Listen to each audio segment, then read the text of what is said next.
How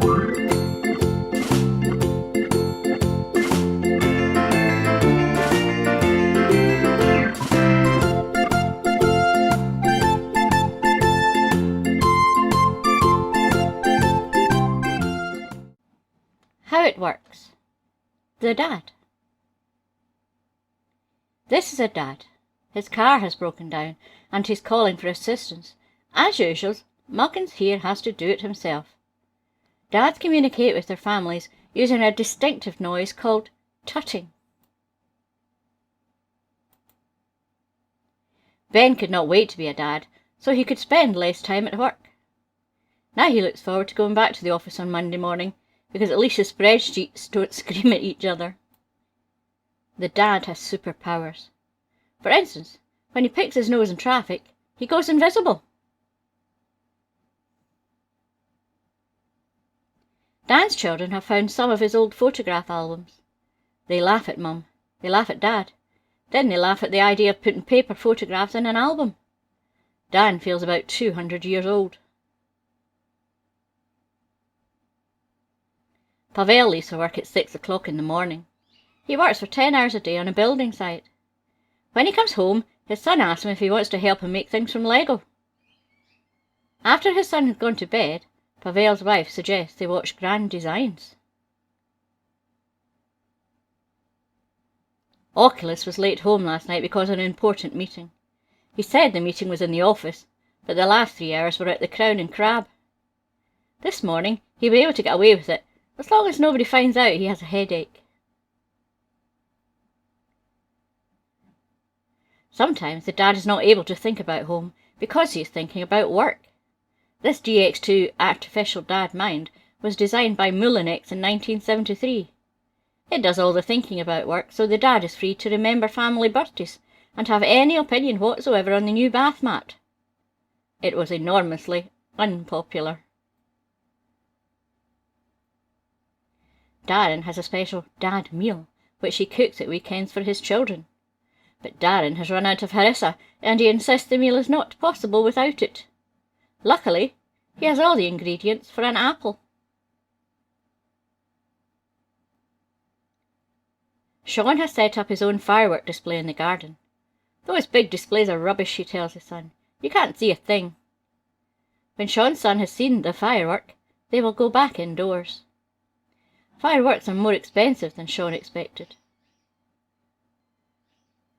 It's Mother's Day, so Lee has taken his wife a bacon sandwich and a cup of tea in bed while he looks after the children. You have a lie-in while we watch a DVD, Lee says. The girls wanted Frozen, but Lee's already seen that twice. I knew that was coming. Laurie hates fishing, so only goes once a week. He comes here for the peace and quiet, but the water is a bit too noisy. Shh, says Laurie to the ripples. Mike's daughter looks at him every day with eyes that say, "My dad is the best man in the whole world." Now she's nearly a teenager, Mike is prepared for change. He's prepared for new challenges. He is not prepared for the day she suddenly looks at him with eyes that say, "Who is this colossal bell end?" Nigel put on some music when his little boy went to bed. It was some nice relaxing jazz. Nigel's little boy has been down 6 times so far, and Nigel has not yet heard a single tune uninterrupted. Tomorrow evening, Nigel will listen to the soundtrack to The Omen, so the downstairs is more frightening than the upstairs. This is a dad lab. Here, dads are kitted out in standard gardening slacks and undergo experiments to find out how much they can put up with. Rob has been here 2 minutes and is leaving. No one should be asked to get ketchup out of a carpet in these conditions. Caleb Graham is arriving at work. He realises with horror that he left home without saying his joke. His daughter asked him to put the kettle on, but he did not reply, "All right, but it won't suit me." Now he'll have to drive all the way home and say it. For a birthday treat, Steve has taken his son Jake to Edgbaston to see England play Pakistan in the 3rd Test. Steve knows Jake likes throwing grapes and knocking breadsticks off his high chair, so he's sure they'll have lots of fun watching 6 hours of cricket together. Amanda usually arranges the family holiday, but this year she has asked Martin to do it. She wanted somewhere near the beach, with a pool, a restaurant, and plenty to do for the children. At least it's near the beach, says Martin. Andy is having a vasectomy this afternoon. His wife keeps using the word neutered and joking with the surgeon that Andy should have a plastic cone fitted round his head, like a dog. Andy puts in his earbuds and listens to another sad song by Elbow. Being a dad is an important job with a lot of responsibilities. This dad is working hard to provide for his family. This is why he gets so much respect. In a hive, the male bees do not help gather pollen or raise the young, but will go out in large groups looking for a queen to mate with. Johnny likes to come here during his 15-minute lunch break.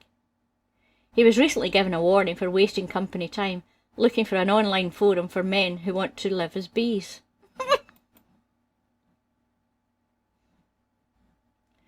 Cass sees his children every other weekend. He's already taken them round a theme park, bought them a horse each, and lunch at Le Manoir Quatre Saisons. Just time for an air show before dinosaur golf, he says, shaking them awake in the back of the limousine. It's so nice to have some normal family time together, he thinks. He cannot admit it to his wife, but Simon's twins are starting to freak him out. Peter has taught Tandy to climb the stairs. In the coming years he will teach her to walk, swim, ride a bike and drive a car. At 35, she will finally take the hint and leave. "What does a hippopotamus eat, Dad?" asks Philip. "Children who offer stuff in the gift shop," says his dad. Being a dad is brilliant. The end. Don't forget to like and subscribe and press the wee bell notification. And thank you very much to all my subscribers and patrons.